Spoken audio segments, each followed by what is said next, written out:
Tout le monde pensait que l'unique fille du milliardaire était en train de mourir. Les médecins disaient qu'il ne lui restait pas plus de 3 mois à vivre. Son père, dévasté et désespéré, a essayé tous les traitements que l'argent pouvait acheter, mais rien n'y faisait. Les infirmières allaient et venaient, mais la jeune fille restait silencieuse, faible et s'éteignait rapidement. Puis un jour, une nouvelle femme de chambre fut embauchée. Elle semblait ordinaire, calme, méticuleuse, faisant simplement son travail. Mais au fil des jours, elle remarqua des choses que personne d'autre n'avait vues. Elle prêta attention, posa des questions que personne n'osait poser, et elle trouva alors quelque chose qui changea tout. Ce qu'elle découvrit ne se contenta pas de donner de l'espoir. Cela mit au jour un secret qui avait été caché pendant des années. Avant de poursuivre cette histoire, n'oubliez pas de vous abonner à la chaîne et d'aimer la vidéo. Ah, et n'oubliez pas de nous dire en commentaire d'où vous nous regardez. Nous aimons savoir que Richard Wakefield fut jadis un homme d'affaires très prospère. Il possédait de nombreuses entreprises et était connu pour son esprit vif et son leadership. Mais après la mort tragique de sa femme, tout changea. Il cessa d'aller travailler et emménagea dans un grand et silencieux manoir, loin de la ville. L'endroit était moderne et rempli d'objets coûteux, mais il semblait vide. Richard parlait rarement à quiconque. Il restait seul et évitait le monde extérieur. Sa seule préoccupation était désormais sa fille, Luna. Elle avait été diagnostiquée d'un cancer lorsqu'elle était encore très jeune. Le traitement avait été très éprouvant pour son corps. Ses cheveux étaient tombés et elle était devenue très faible. Richard restait à ses côtés chaque jour, prenant soin d'elle, essayant de la faire se sentir mieux. Mais même s'il était toujours là, Luna ne parlait pas beaucoup. Elle restait silencieuse, distante, et regardait souvent dans le vide, comme si elle était perdue. Richard a essayé de ramener le bonheur dans la vie de Luna. Il a dépensé beaucoup d'argent pour engager les meilleurs médecins et thérapeutes. Il a fait venir des professeurs d'art, des instructeurs de musique et même des thérapeutes animaliers pour voir si l'un d'entre eux pouvait obtenir une réaction de sa part. Il lui a acheté des livres, des jouets et tout ce qui montrait le moindre intérêt. Mais rien n'y faisait. Luna ne souriait pas. Elle ne jouait pas. Elle ne parlait pas. Parfois, elle restait assise pendant des heures dans sa chambre ou près de la fenêtre. Richard se sentait impuissant. Il voulait tout réparer, comme il le faisait dans les affaires. Mais c'était différent. Luna n'était pas seulement malade. Elle semblait inaccessible. Quoi qu'il fasse, il ne pouvait pas ramener la lumière dans ses yeux. Le silence entre eux était pesant. Richard ne savait pas comment le briser.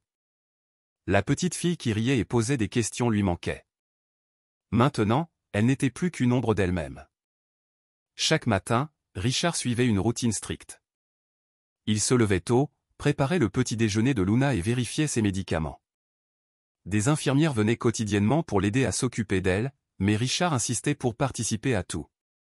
Il surveillait de près sa santé, tenant un carnet de ses réactions et de ses progrès. La maison était toujours propre, les repas étaient toujours à l'heure et chaque détail était sous contrôle.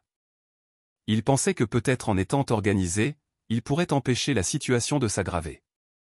Mais même si tout autour d'eux était parfaitement géré, rien ne semblait juste. Le silence dans la maison était plus assourdissant que n'importe quel bruit. Luna parlait rarement un mot. Parfois, elle hochait ou secouait la tête, mais la plupart du temps, elle ne répondait pas du tout. Richard continuait d'essayer, espérant qu'un jour quelque chose changerait. Il cherchait toujours des signes d'amélioration, mais les jours passaient lentement, toujours les mêmes, sans aucun réel progrès. Richard se blâmait souvent pour tout. Il croyait que s'il avait agi différemment, peut-être sa femme serait-elle encore en vie et peut-être Luna ne souffrirait-elle pas autant. Il se souvenait des jours heureux où leur famille était complète. Ces souvenirs lui faisaient mal maintenant. Il gardait de vieilles photos de famille dans un tiroir, mais il ne pouvait se résoudre à les regarder. Elles lui rappelaient ce qu'il avait perdu. Il portait la culpabilité comme un poids sur ses épaules. La nuit, quand Luna dormait, il s'asseyait dans son bureau, regardant dans le vide, pensant au passé. Le silence pendant ces nuits était encore plus profond. Pas d'appel, pas de réunion, juste le silence. Ses amis avaient cessé d'appeler.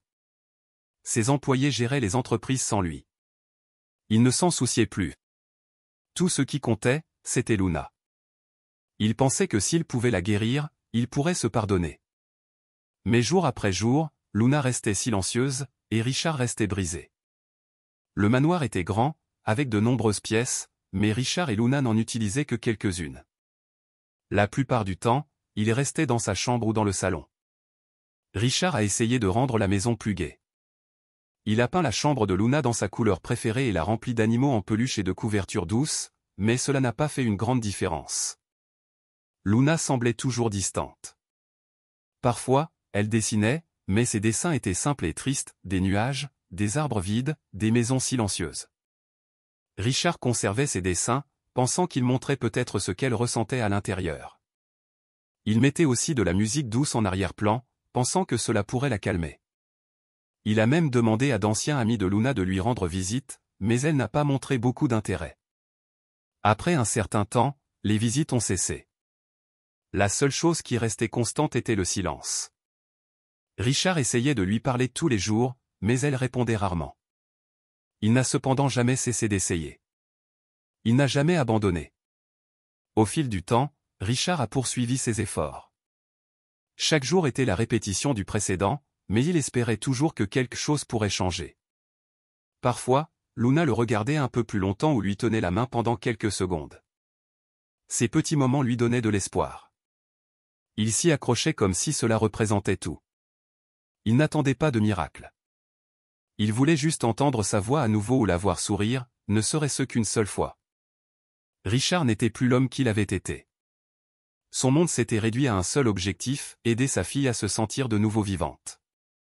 Il lisait des livres sur les traumatismes, parlait à des thérapeutes et essayait d'apprendre tout ce qu'il pouvait sur les maladies infantiles et le rétablissement émotionnel. Mais peu importe ce qu'il apprenait, le silence entre eux demeurait. Richard protégeait Luna du mieux qu'il pouvait, mais au fond de lui, il savait. Il ne pouvait pas la forcer à revenir au monde. Tout ce qu'il pouvait faire, c'était attendre à ses côtés dans le calme, comme toujours. Julia Bennett avait traversé une épreuve très douloureuse.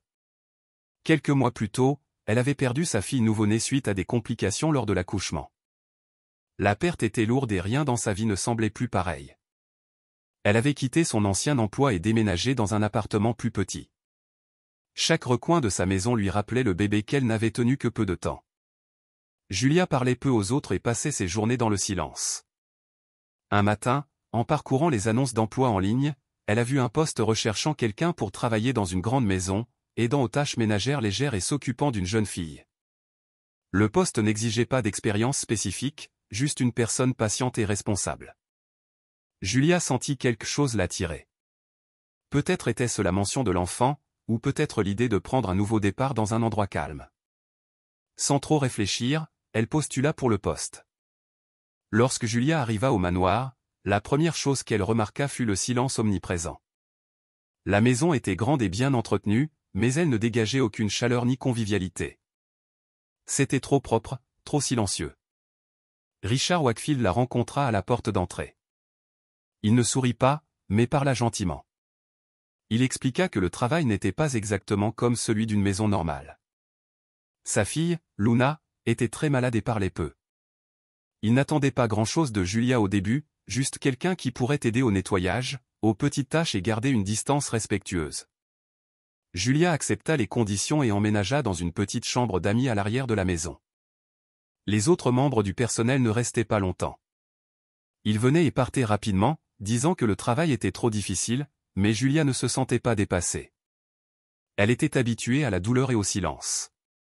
Quelque chose dans la maison lui rappelait ce qu'elle ressentait à l'intérieur, calme à l'extérieur, blessée à l'intérieur. Les premiers jours, Julia effectua ses tâches en silence. Elle nettoyait la cuisine, rangeait les livres dans le bureau et aidait l'infirmière à transporter les fournitures médicales à l'étage. Elle n'essaya pas de parler à Luna tout de suite. Au lieu de cela, elle observait de loin. Luna passait la plupart de son temps dans sa chambre ou assise près de la fenêtre. Elle ne demandait jamais rien et répondait rarement à quiconque. Julia remarqua que la jeune fille ne regardait même pas les gens lorsqu'ils lui parlaient. Mais ce qui frappa le plus Julia, ce n'était pas seulement la maladie de Luna. C'était la façon dont Luna semblait complètement seule. Ce n'était pas seulement une faiblesse physique. Il y avait aussi un vide émotionnel. Julia reconnaissait ce genre de silence. C'était le même genre de vide qu'elle avait ressenti après avoir perdu son propre enfant. Elle ne voyait pas Luna comme une simple autre fille qui avait besoin d'aide. Elle voyait quelqu'un qui avait perdu quelque chose à l'intérieur, tout comme elle. Julia commença à faire de petits efforts discrets pour se connecter avec Luna. Elle ne parlait pas trop. Au lieu de cela, elle essaya d'utiliser des actions. Elle laissait une couverture chaude soigneusement pliée au pied du lit de Luna. Elle plaçait des fleurs fraîches sur la table de nuit, pas des fleurs vives, mais des couleurs douces, rien de trop fort. Un après-midi, elle apporta une petite boîte à musique et la laissa à proximité. Elle ne dit rien à ce sujet, mais elle vit Luna tourner la tête lorsque la musique joua. C'était une petite réaction, mais c'était quelque chose. Julia s'asseyait aussi parfois devant la chambre de Luna, lisant tranquillement. Elle ne forçait rien. Elle voulait simplement être proche sans mettre Luna mal à l'aise. Avec le temps, Luna commença à la regarder, puis à maintenir un contact visuel pendant quelques secondes. Julia répondait toujours par un doux sourire, sans jamais forcer. Elle savait que bâtir la confiance avec quelqu'un qui souffrait prenait du temps et de la patience. Richard remarqua la différence. Au début, il ne dit rien, mais il fut attentif. Contrairement aux autres employés, Julia n'essaya jamais de l'impressionner ou de poser trop de questions. Elle n'était pas excessivement joyeuse et elle n'agissait pas comme si elle pouvait tout arranger.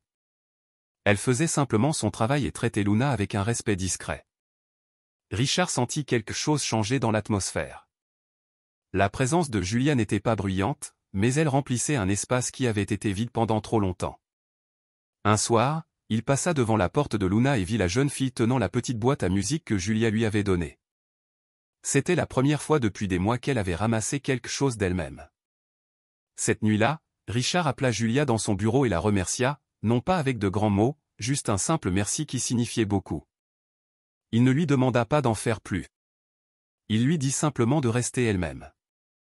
C'était suffisant. Au fil des jours, Julia et Luna développèrent une compréhension silencieuse.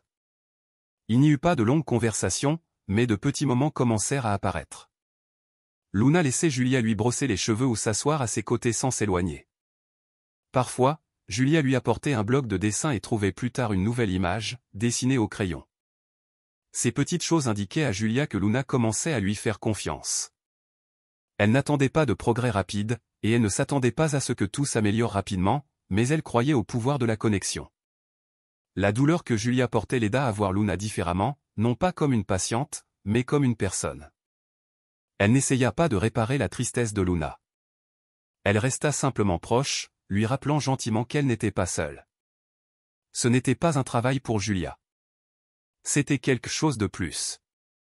Elle sentait que peut-être en aidant Luna, elle pourrait aussi commencer à guérir une partie d'elle-même qui avait été brisée pendant si longtemps.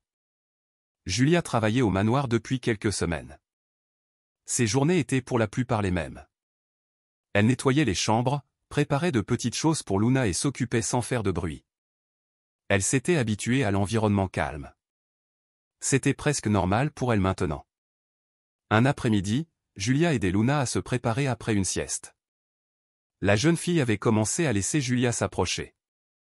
Ce jour-là, elle proposa de brosser les petites mèches de cheveux qui repoussaient lentement sur la tête de Luna. Elle utilisa une brosse douce et se déplaça avec précaution, ne voulant pas lui faire mal. Soudain, Luna bougea légèrement et dit quelque chose à voix basse. Julia se figea en entendant les mots « ça fait mal ». « Ne touche pas, maman ». Sa main s'arrêta en l'air. Elle ne dit rien tout de suite. Son esprit était en train de traiter ce qui venait de se passer. Luna l'avait appelée maman. Ce moment ne ressemblait pas à un accident. Julia resta très immobile, incertaine de ce qu'il fallait faire.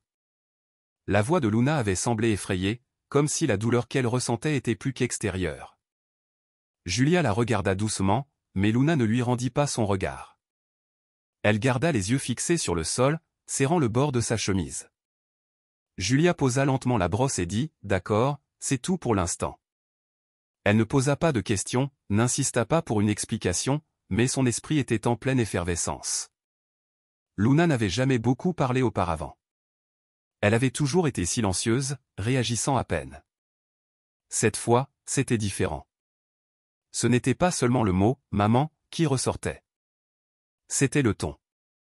Il y avait de l'émotion derrière, une sorte de peur ou de souvenir. Julia ne savait pas quoi penser, mais elle savait que quelque chose n'allait pas. La réaction de Luna n'était pas seulement due à la brosse. C'était à propos d'autre chose. Quelque chose que Julia ne comprenait pas encore, mais elle ressentait le besoin de le découvrir. Après avoir quitté la chambre de Luna, Julia marcha lentement dans le couloir. Ses pas étaient automatiques. Ses pensées étaient ailleurs. Elle rejouait ce moment dans sa tête encore et encore. Elle pensait à la façon dont Luna avait prononcé le mot « maman », comme si cela faisait partie de quelque chose du passé. Julia avait elle-même perdu un enfant, alors elle comprenait à quel point ce mot pouvait être puissant. Mais Luna avait une mère décédée. C'est ce que Richard lui avait dit lorsqu'elle avait été embauchée. Était-il possible que Luna la confonde avec quelqu'un d'un souvenir? Ou était-ce quelque chose de plus profond? Julia commença à ressentir une étrange gêne. Quelque chose dans la situation ne collait pas. La façon dont Luna avait réagi était si spécifique, comme si elle revivait un moment. Julia ne voulait pas imaginer quoi que ce soit de mal, mais elle ne pouvait se débarrasser de cette étrange sensation. Un doute silencieux commença à se former en elle, un doute qui ne s'estomperait pas facilement. Les jours suivants, Julia redoubla d'attention.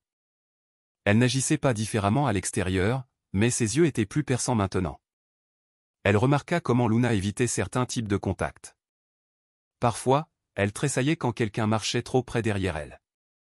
D'autres fois, elle devenait très silencieuse quand Richard entrait dans la pièce. Aucune de ces choses n'était dramatique ou évidente. Mais mise bout à bout, elle rendait Julia mal à l'aise. Elle commença aussi à se demander pourquoi Luna ne parlait jamais de sa mère.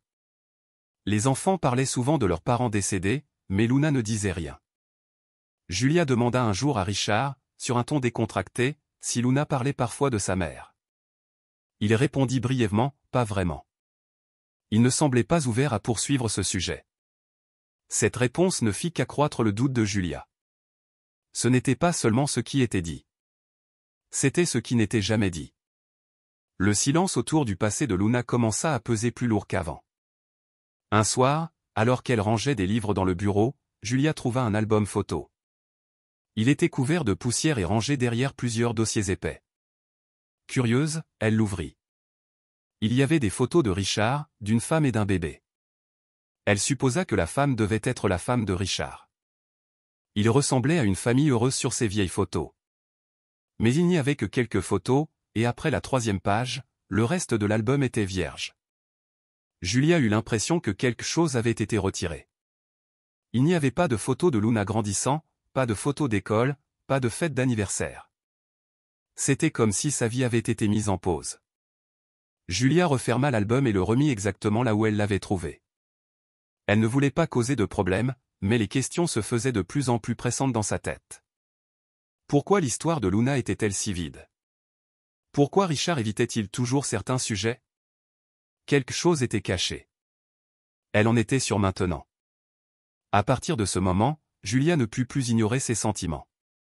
Elle commença à chercher de petits indices, non pas parce qu'elle voulait envahir la vie privée de qui que ce soit, mais parce qu'elle ressentait une responsabilité.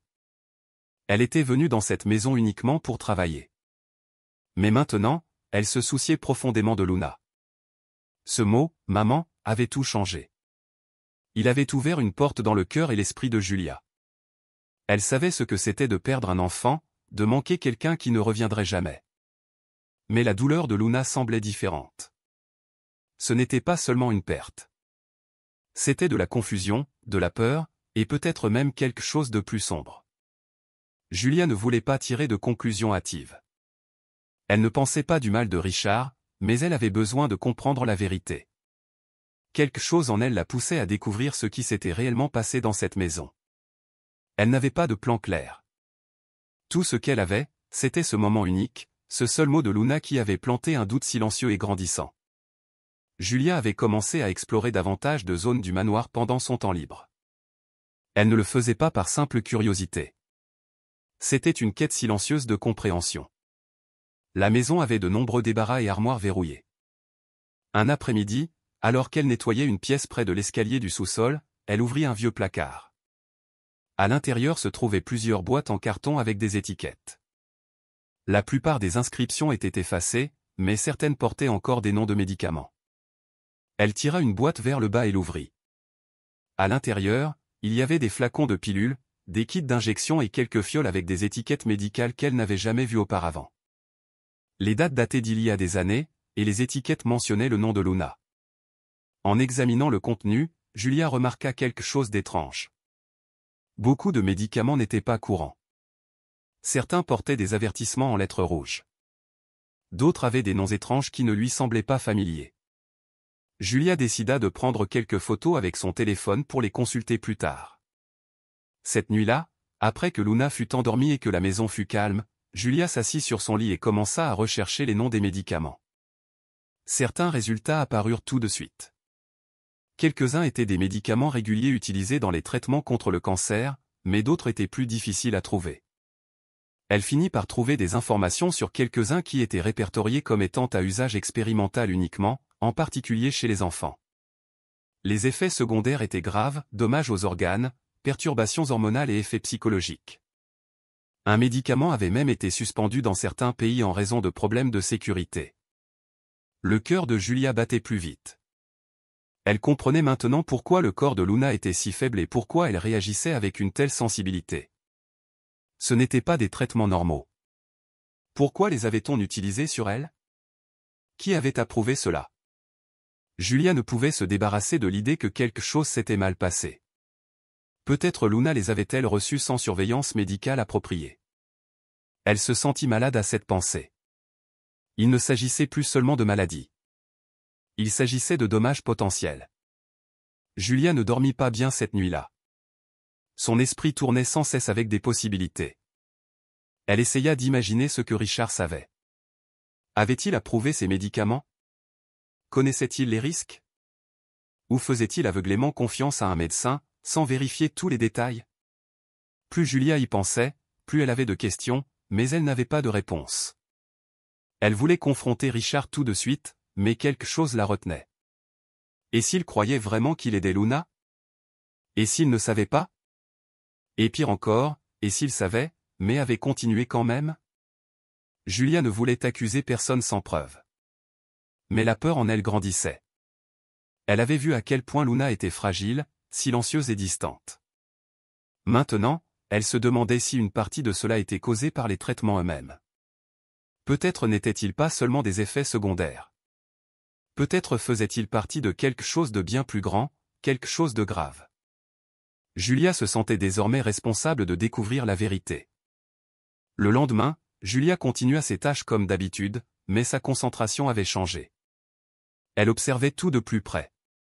Quand l'infirmière apporta les médicaments quotidiens de Luna, Julia fit attention aux étiquettes, au dosage et au comportement de l'infirmière.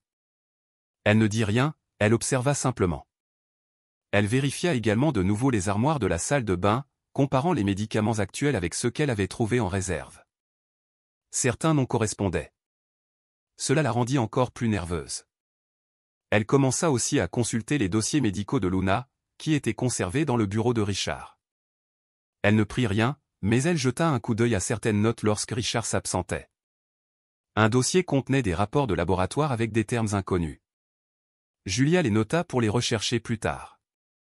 Plus elle regardait en profondeur, plus elle sentait que quelque chose n'allait pas.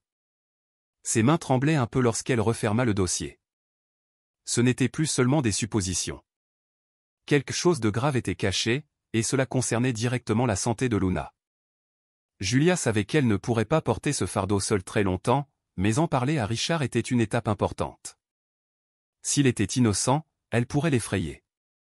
S'il était coupable, elle pourrait se mettre en danger. Alors, elle choisit d'attendre un peu plus longtemps. Elle voulait plus de preuves. Elle voulait tout comprendre avant de dire quoi que ce soit. En même temps, le poids dans sa poitrine grandissait. Elle commençait à se soucier profondément de Luna. La jeune fille lui faisait confiance maintenant. Elle partageait de petits sourires, des moments calmes, même de brèves conversations.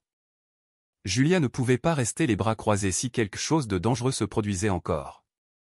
Chaque fois que Luna prenait une pilule ou recevait une injection, Julia la regardait avec inquiétude. Elle commença à tenir un carnet où elle notait tout, nom, heure, réaction. C'était sa façon de garder le contrôle. Elle avait besoin d'un plan, mais surtout, elle avait besoin de protéger Luna, même si cela signifiait aller à l'encontre de personnes plus puissantes. Les jours passèrent, et la vérité continua de se révéler par petites touches. Julia avait maintenant accumulé des notes, des photos et des questions, mais elle ne savait toujours pas comment agir. La responsabilité devenait trop lourde. Ce qu'elle avait découvert ne pouvait être ignoré. Luna n'était pas seulement malade. Elle avait peut-être été blessée par les décisions prises par les adultes autour d'elle. Julia ne voulait pas croire que Richard ferait une telle chose exprès, mais elle ne pouvait plus lui faire entièrement confiance. Elle ne savait pas qui avait fait ses choix, mais ils n'étaient pas justes. La jeune fille méritait mieux. Julia regardait Luna différemment maintenant, non pas comme quelqu'un qui était simplement malchanceux, mais comme quelqu'un qui avait été déçu. Cette pensée lui faisait profondément mal. Le lien que Julia ressentait avec Luna devint plus fort. Elle n'était plus seulement une employée. Elle se sentait comme une protectrice, une gardienne. Et peu importe la difficulté du chemin à parcourir, elle était prête à chercher des réponses. Quelque chose de très grave était caché dans cette maison. Julia était devenue plus prudente dans tout ce qu'elle faisait. Chaque jour, elle observait Luna plus attentivement, non pas d'une manière qui mettait la jeune fille mal à l'aise, mais avec une attention discrète. Elle remarquait les petites choses, comment Luna réagissait aux différentes voix, quels objets elle évitait, et quand elle semblait plus détendue. Julia n'essayait pas de poser trop de questions ou de pousser Luna à parler. Au lieu de cela, elle restait à proximité, toujours calme, toujours disponible. Julia avait réalisé que la confiance ne viendrait pas avec des mots, mais avec la présence, et petit à petit, Luna commença à changer. Elle commença à regarder directement Julia dans les yeux. Elle ne se retirait plus quand Julia s'asseyait à ses côtés. C'était de petits moments, mais pour Julia, ils signifiaient tout. Elle sentait quelque chose changer entre elles. Il ne s'agissait plus seulement de prendre soin de Luna physiquement. Cela devenait quelque chose de plus profond. Julia savait qu'elle se rapprochait du cœur du monde silencieux de la jeune fille. Un après-midi, la maison était particulièrement calme. Richard était sorti pour une réunion, et l'infirmière s'était éloignée pour prendre un appel. Julia était dans le salon avec Luna. La jeune fille était allongée sur le canapé, enveloppée dans une couverture douce. Julia était assise sur le sol à proximité, rangeant des livres. Il n'y avait pas de musique, pas de bruit, juste le silence. Puis quelque chose d'inattendu se produisit. Luna se redressa lentement et regarda Julia. Ses yeux ne semblaient pas effrayés cette fois. Au lieu de cela, ils semblaient fatigués, comme si elle portait quelque chose de lourd. Luna rampa vers elle, se pencha doucement en avant et plaça ses bras autour du cou de Julia. L'étreinte était légère mais réelle. Julia ne bougea pas au début, surprise par cette proximité soudaine.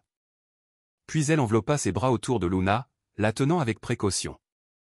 C'est alors que Luna chuchota quelque chose de très doucement, presque trop doucement pour être entendue. Elle dit « Ne me quitte pas, maman ». Julia sentit son corps se figer. Ses yeux se remplirent instantanément de larmes. Julia ne dit rien tout de suite. Sa gorge était serrée et son cœur battait la chamade. Elle tint juste Luna, restant complètement immobile. Les mots « Ne me quitte pas, maman » résonnaient dans son esprit encore et encore. Elle sentait les petits bras de Luna serrés autour d'elle. Ce n'était pas un simple câlin. Ce n'était pas une erreur. C'était rempli de peur, d'un profond désir de ne pas être seule. Julia ne savait pas si Luna voulait l'appeler ainsi, ou si c'était un souvenir du passé qui ressurgissait. Mais cela n'avait pas d'importance. Ce qui importait, c'est que Luna l'avait laissé entrer. Julia le sentait. Ce n'était pas seulement de l'affection. C'était de la confiance. C'était un appel à la sécurité. Julia embrassa doucement le dessus de la tête de Luna et murmura « Je ne vais nulle part ». Elle le pensait sincèrement. Les larmes continuaient de couler, mais elle ne les essuya pas. Pour la première fois, Luna avait parlé avec son cœur. Ce moment est resté dans l'esprit de Julia longtemps après la fin de l'étreinte. Elle ne voulait pas trop y réfléchir, mais elle savait ce que cela signifiait. C'était un signe que Luna la considérait comme une personne sûre. Pour un enfant qui parlait à peine, qui réagissait à peine à quoi que ce soit, appeler quelqu'un « maman » n'était pas anodin. Julia n'avait jamais essayé de remplacer qui que ce soit ou d'assumer un rôle qui ne lui appartenait pas. Mais maintenant, elle réalisait qu'elle était devenue quelqu'un d'important dans la vie de Luna. Elle était devenue quelqu'un qui comptait. Cette pensée lui donna un sentiment fort, en partie de l'amour, en partie de la responsabilité.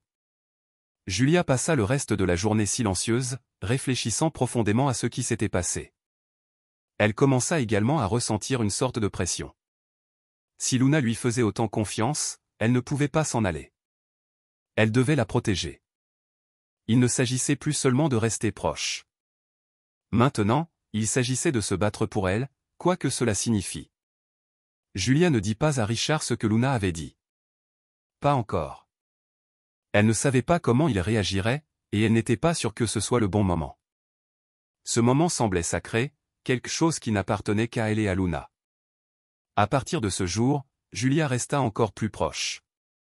Elle ajusta son emploi du temps pour être plus souvent auprès de Luna. Elle lisait des livres ensemble, jouait à des jeux simples et partageait des repas calmes. Luna ne parla pas tout de suite, mais elle commença à toucher la main de Julia ou à appuyer sa tête contre son épaule. Ses actions étaient plus fortes que des mots. Julia comprit qu'un mur avait commencé à tomber. Elle comprit aussi que son travail dans la maison n'était plus seulement un travail. Elle était là pour une raison. Elle avait été placée là non par hasard, mais par quelque chose de plus grand. Peut-être pas le destin, mais quelque chose de réel.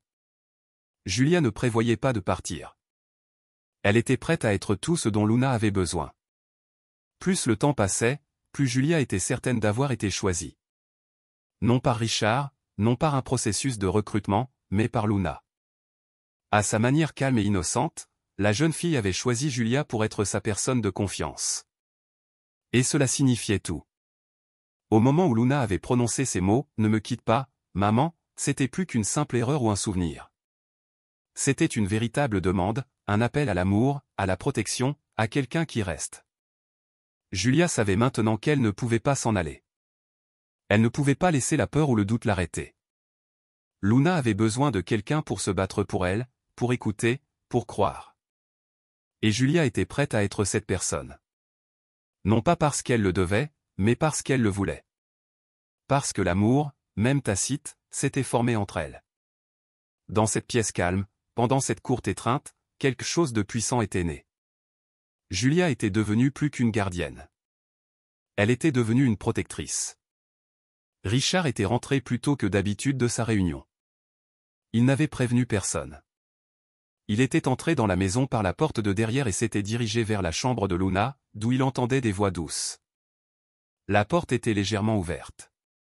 En s'approchant, il vit Julia assise à côté de Luna sur le sol, la tenant doucement tandis que la jeune fille posait sa tête sur sa poitrine. Julia lui parlait doucement, la calmait. C'était un moment calme, rempli de tendresse. Richard s'arrêta à la porte, observant. Après quelques secondes, il entra sans avertir. Sa voix était froide. « Que faites-vous » Julia se leva rapidement, confuse par son ton. Richard semblait en colère. « Essayez-vous de profiter d'elle ? Elle est fragile. » Elle ne réfléchit pas clairement. Julia était choquée. Elle essaya d'expliquer, mais Richard n'écouta pas. Il pensait que Julia dépassait les bornes. Sa voix devint plus forte. Mais alors, quelque chose se produisit que ni l'un ni l'autre n'attendait. Luna leva les yeux, visiblement nerveuse, et courut soudain vers Julia. Elle serra ses bras autour de sa taille. « Maman, ne le laisse pas crier, » dit-elle, assez fort pour que Richard l'entende. Le silence tomba complètement dans la pièce. Le visage de Richard changea instantanément. Il regarda Luna, puis Julia. Ses mains retombèrent le long de son corps. Il ne dit pas un mot pendant quelques secondes. Luna s'accrochait à Julia comme si elle avait peur. Julia posa doucement sa main sur le dos de Luna et ne dit rien. Elle laissa le moment parler de lui-même. L'expression de Richard passa de la colère à la confusion, puis à quelque chose de plus lourd, la réalisation. Il ne savait pas quoi faire avec ce qu'il venait de voir. Il n'avait jamais vu Luna réagir de cette manière auparavant. Elle avait toujours été calme, déconnectée, passive, mais maintenant elle avait parlé. Elle avait tendu la main, et non pas vers lui, mais vers Julia. Ce moment unique frappa Richard plus fort que n'importe quelle dispute n'aurait pu le faire. Richard s'assit au bord du lit, ayant soudain l'air plus vieux. Sa voix était calme maintenant. « Elle vous a appelé maman. » Julia hocha lentement la tête. Elle n'était ni fière ni suffisante. Elle semblait tout aussi dépassée. C'est arrivé. Elle a dit qu'elle avait besoin de quelqu'un. Et j'étais là. Richard ne répondit pas tout de suite. Il regarda sa fille pour la première fois depuis des années. Il la regarda vraiment, non seulement sa condition physique, mais son comportement, ses émotions. Il vit sa peur, sa tristesse, son besoin de protection. Et il réalisa quelque chose. Peut-être que sa faiblesse ne venait pas seulement du cancer. Peut-être que quelque chose d'autre l'avait blessé. Peut-être étaient-ce les années de traitement lourd, l'isolement, le silence. Il se leva et sortit de la pièce, sans dire un mot de plus. Julia resta avec Luna, lui tenant la main. Elles restèrent toutes les deux silencieuses. Ce moment avait tout changé. Quelque chose s'était brisé chez Richard, et cela ne pouvait plus être ignoré. Plus tard dans la nuit, Richard se rendit dans son bureau et resta assis à son bureau pendant longtemps.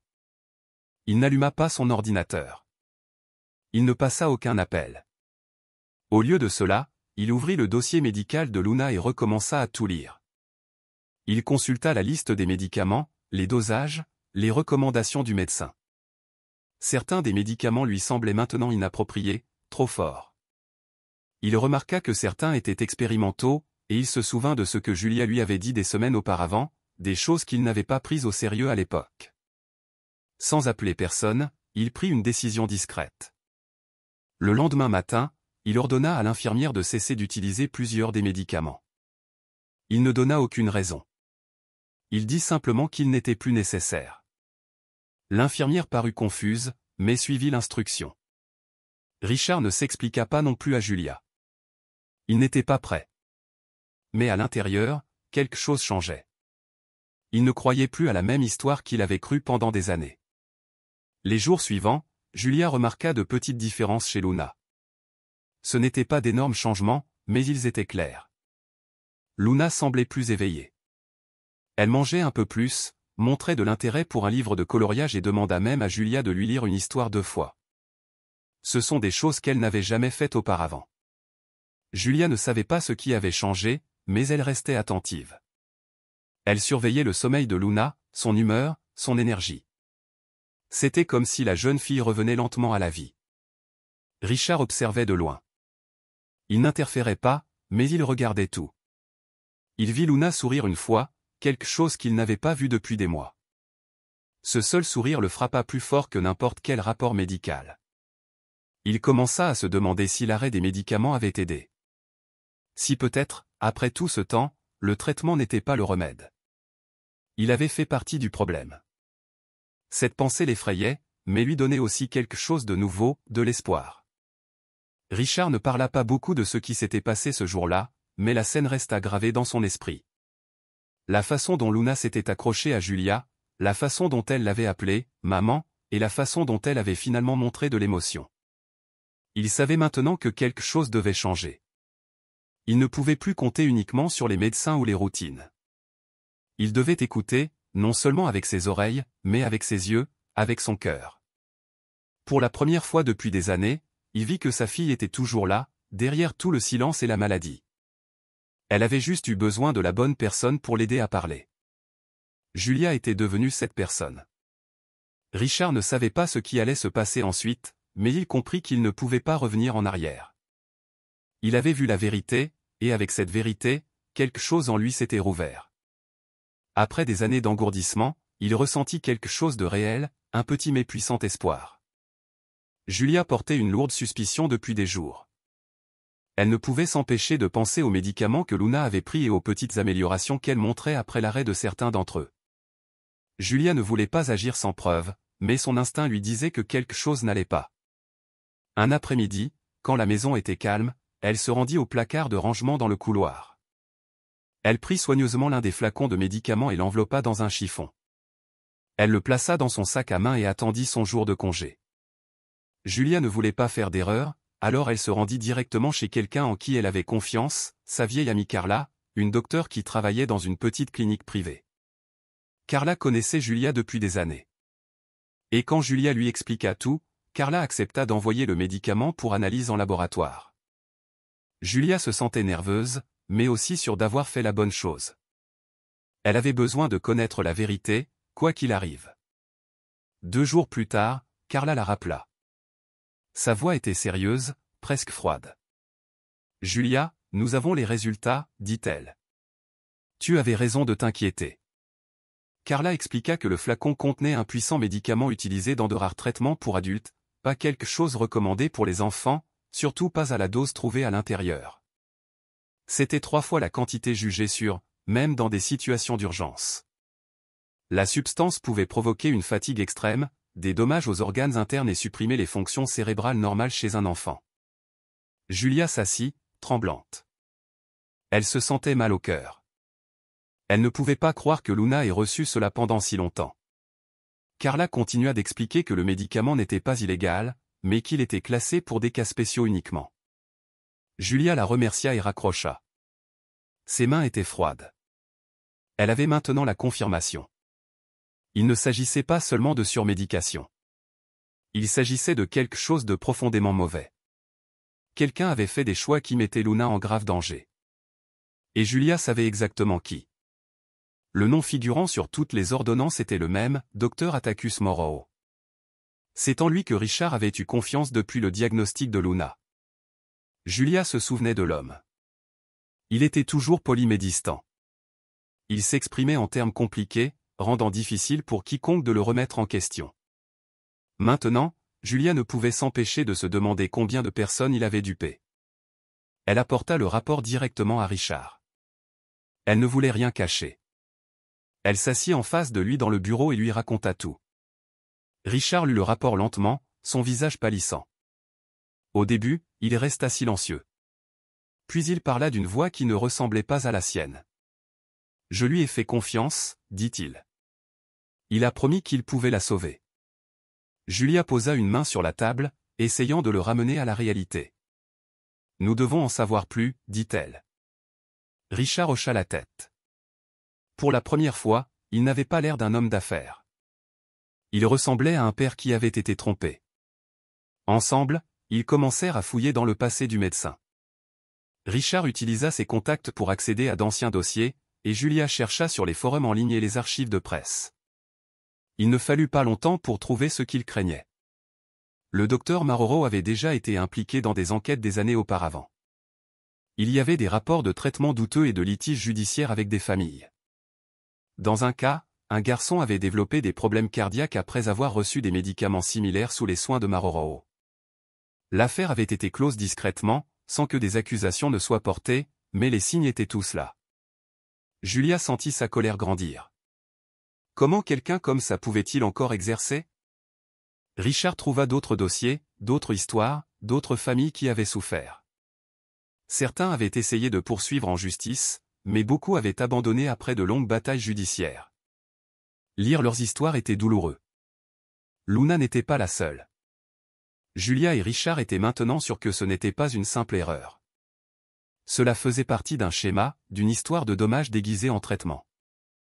À mesure que les preuves s'accumulaient, leur sentiment de trahison grandissait. Richard ressentit tout le poids de son erreur. Il avait fait entièrement confiance au docteur Morrow.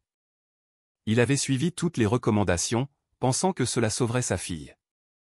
Maintenant, il réalisait qu'il avait été aveugle. Julia ne le blâmait pas. Elle savait comment la peur et le désespoir pouvaient obscurcir l'esprit d'une personne. Mais cela ne rendait pas ce qui s'était passé moins grave. Richard cessa de prendre les appels. Il passait des heures à examiner des documents, à chercher des noms et à contacter des familles. Certains étaient ouverts à la discussion. D'autres ne voulaient pas revenir sur le passé. Mais chaque histoire ajoutait plus de douleur et plus de carburant à leur mission. Ils n'étaient pas seulement en colère. Ils étaient déterminés. Julia avait commencé cela pour Luna. Maintenant, elle voyait que c'était plus grand que cela. Il ne s'agissait pas seulement d'un enfant. Il s'agissait de nombreux autres qui avaient été blessés en silence derrière les murs des hôpitaux et des cliniques. Ils devaient faire quelque chose.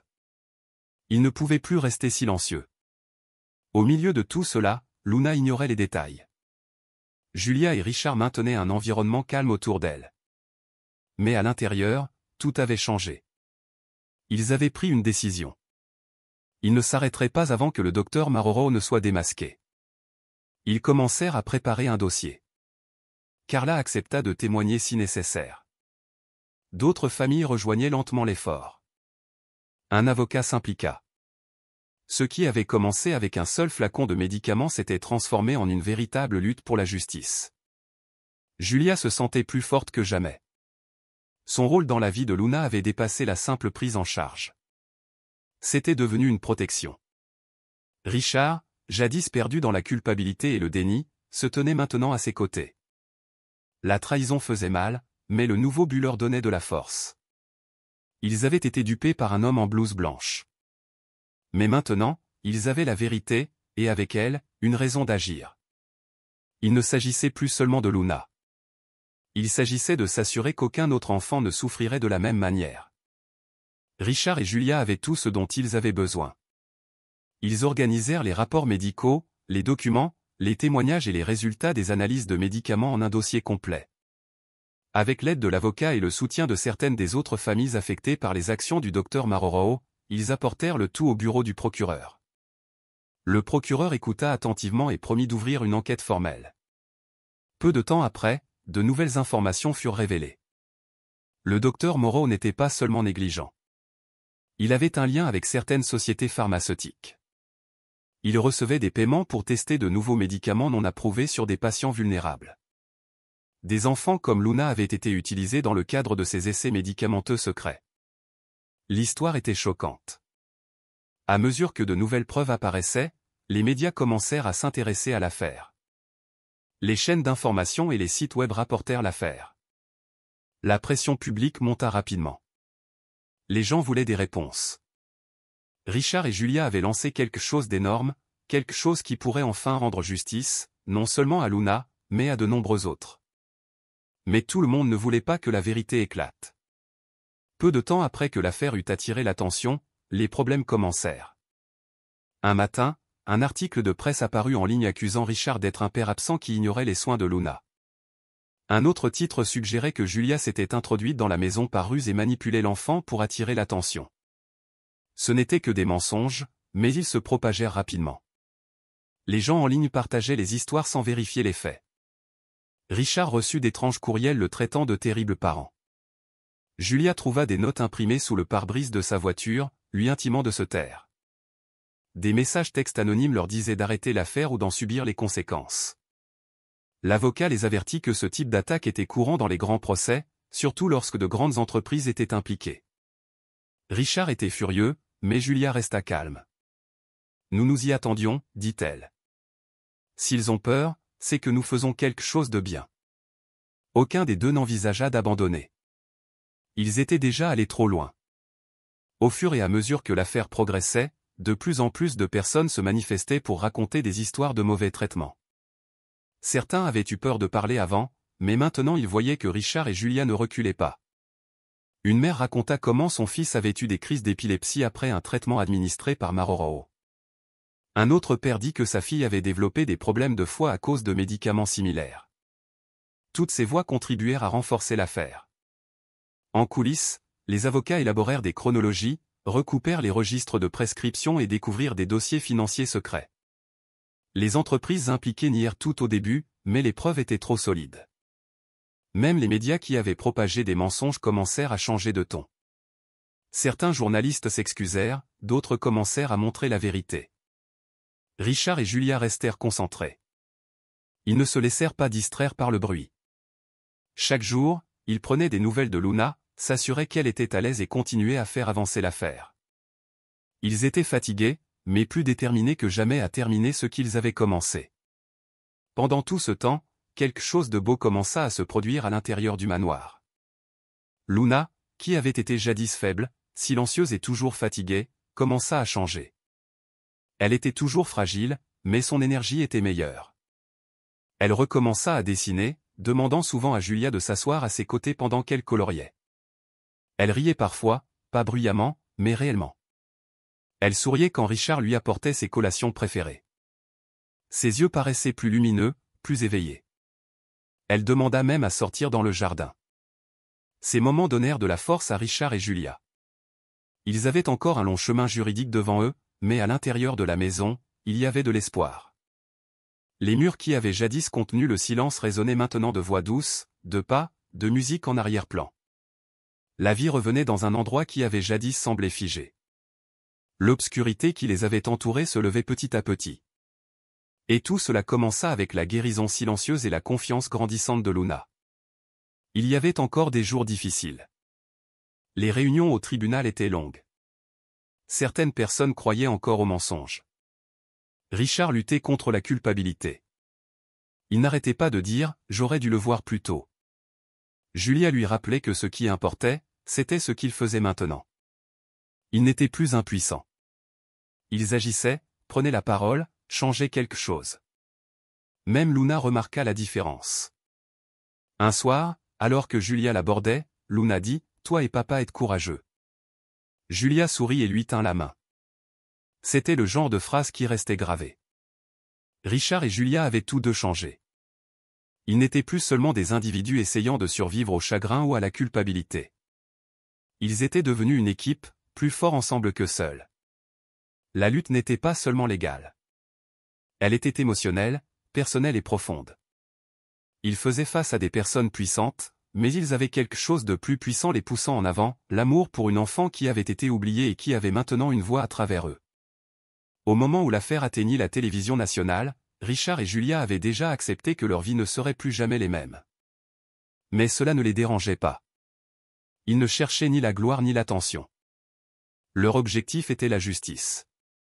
Ils voulaient des réponses, des responsabilités et, par-dessus tout, du changement. Chaque fois qu'ils entraient dans une salle d'audience ou qu'ils faisaient une autre déclaration, ils portaient Luna dans leur cœur. La jeune fille qui chuchotait et se cachait autrefois souriait maintenant dans le couloir et montrait fièrement ses dessins. Le manoir qui avait jadis semblé vide avait maintenant chaleur et mouvement.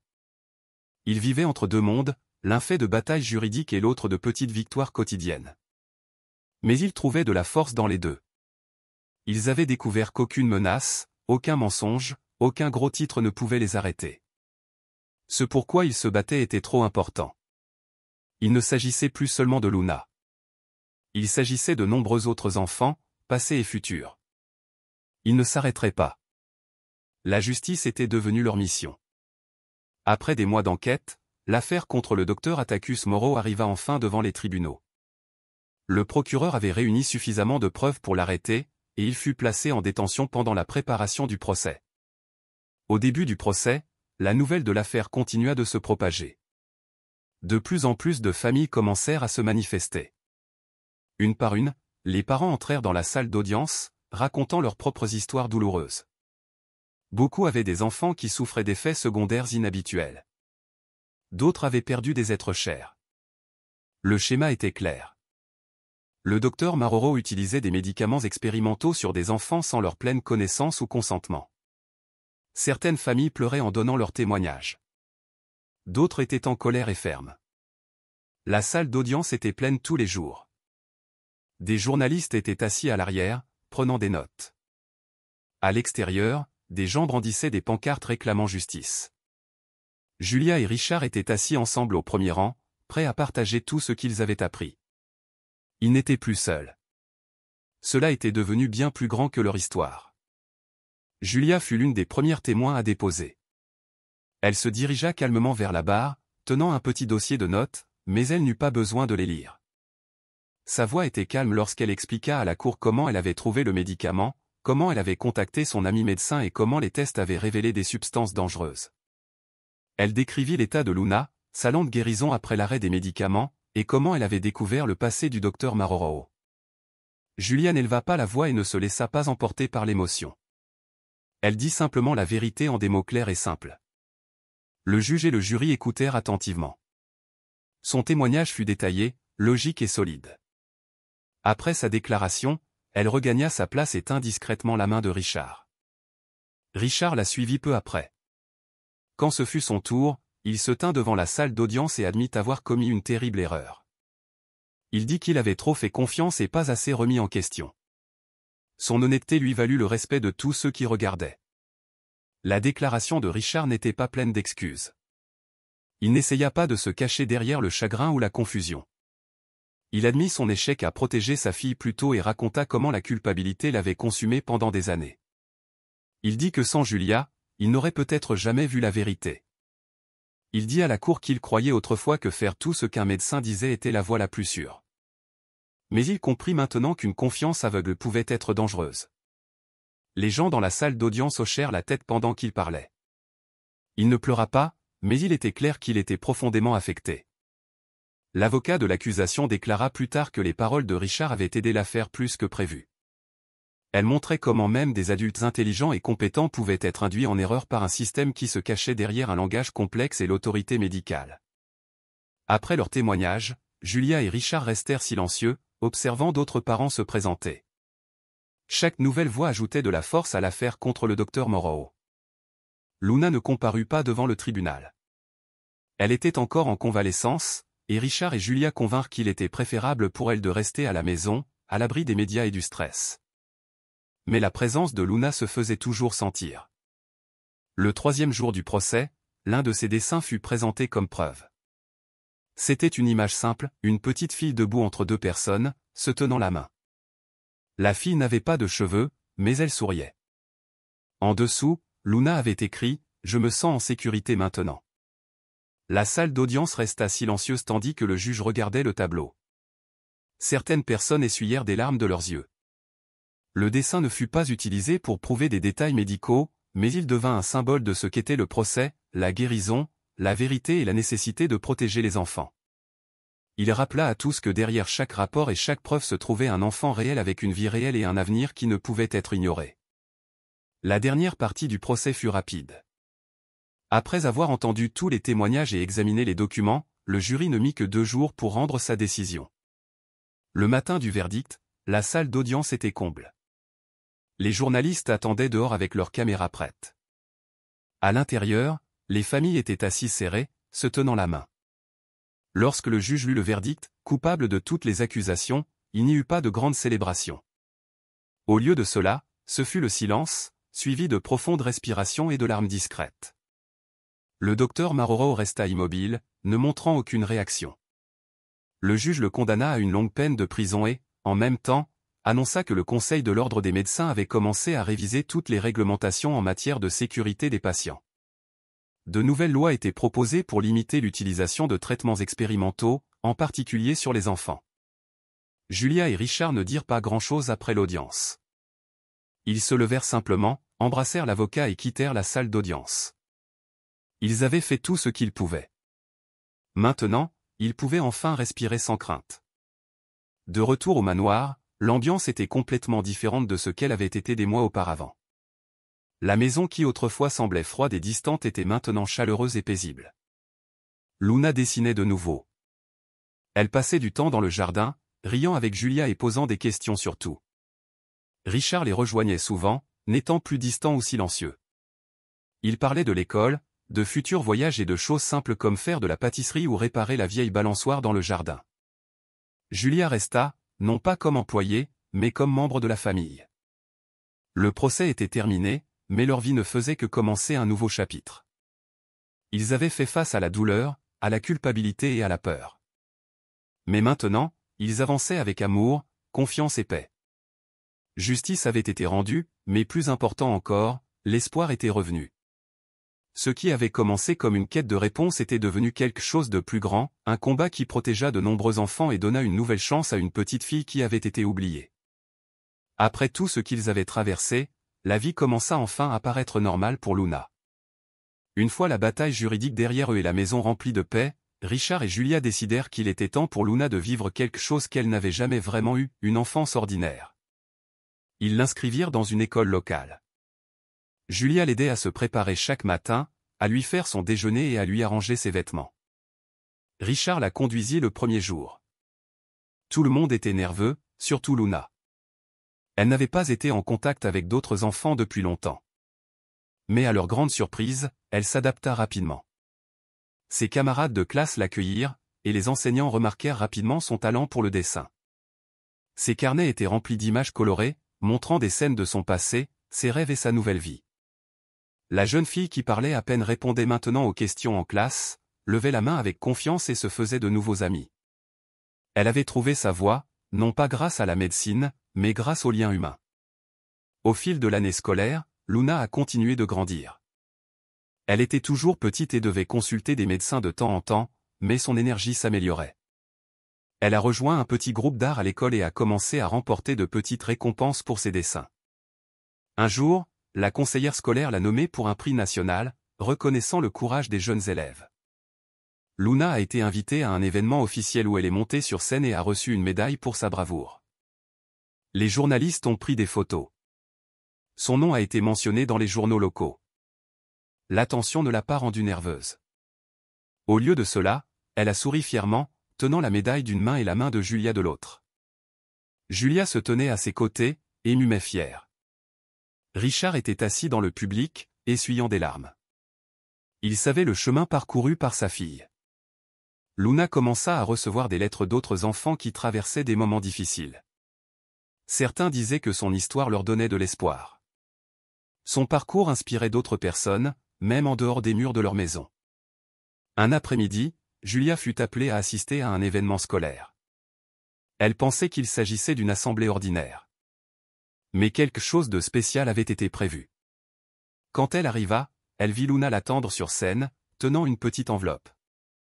Une femme du service de protection de l'enfance se tenait à ses côtés. Alors que l'auditoire se taisait, Luna s'avança et lut à voix haute une petite carte. « Aujourd'hui, je veux partager quelque chose d'important. Julia a toujours été plus que quelqu'un qui s'est occupé de moi. Elle est ma mère de toutes les manières qui comptent. » La femme à ses côtés annonça alors que Julia était désormais officiellement et légalement la mère adoptive de Luna. Julia fut complètement choquée. Ses mains couvrirent sa bouche et elle commença à pleurer. Elle monta sur scène, serra Luna dans ses bras et la retint longtemps. La salle applaudit, certaines personnes pleurant, d'autres souriant. Ce moment marqua un tournant, non seulement pour Julia et Luna, mais pour tous ceux qui regardaient. Après cela, leur lien ne fit que se renforcer. Julia aida Luna à aménager un petit atelier d'art à la maison. Richard vida une pièce lumineuse près du jardin et en fit l'espace créatif de Luna. Il y avait des peintures, des toiles, des étagères pour les fournitures et un bureau près de la fenêtre. Luna commença à créer de l'art tous les jours. Ses dessins devinrent plus complexes, avec une signification plus profonde et une émotion forte. Les années passèrent vite. Luna devint adolescente, puis jeune adulte. Sa passion pour l'art demeura, et elle décida de l'étudier sérieusement. Elle postula à une école d'art et fut acceptée avec une bourse. Julia l'aida à faire ses bagages, et Richard la conduisit au campus. Bien qu'il fût difficile de lui dire au revoir, ils savaient tous deux que Luna était prête. Sa force venait d'avoir survécu à quelque chose que la plupart des enfants ne connaissent jamais. Mais plus encore, de l'amour et de la sécurité qu'elle avait trouvé à la maison. Maintenant, elle était prête à partager son histoire à travers l'art. Plusieurs années plus tard, Luna envoya des invitations à tous ceux qu'elle aimait. Elle organisait sa première exposition d'art professionnel. Elle présenterait des œuvres qui retraçaient son parcours personnel à travers la maladie, la peur, le rétablissement et l'amour. L'événement se tenait dans une galerie discrète du centre-ville. Les gens entraient et voyaient ses dessins accrochés sur des murs blancs et épurés. L'un montrait une petite fille recroquevillée dans un lit d'hôpital. Un autre montrait une femme assise à ses côtés, lui tenant la main. D'autres étaient plus colorés, pleins de vie et de mouvement. Chaque pièce racontait une partie de son histoire. Le soir du vernissage, Luna se tint au centre de la pièce et prononça un discours. Sa voix était claire, ses mots réfléchis. « Les gens pensent que ma force est venue de la médecine, dit-elle. Mais la vérité, c'est que ma première force est venue du cœur de Julia. Elle m'a aimé quand il était difficile de m'aimer. Elle est restée quand je n'ai pas demandé. Elle est devenue la lumière que j'ai suivie. » La salle devint silencieuse. Lorsque Luna termina son discours, le public se leva et applaudit. Julia essuya ses yeux, et Richard sourit avec fierté. D'autres invités pleurèrent discrètement, touchés par son honnêteté. Ce n'était pas seulement une exposition d'art. C'était une célébration de la vie, de la guérison et de l'amour. Les gens déambulèrent dans la galerie, regardant chaque œuvre avec une nouvelle compréhension. Luna marchait à côté de Julia, lui tenant la main comme avant.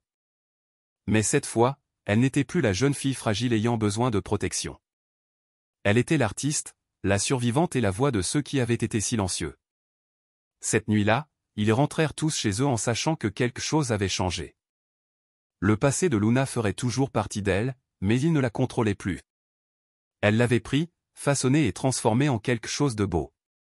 Ce n'était plus seulement un souvenir de douleur. C'était un message d'espoir. La petite fille qui avait autrefois vécu dans le silence était devenue une femme qui savait vivre. Enfin, nous avons atteint la fin de cette histoire.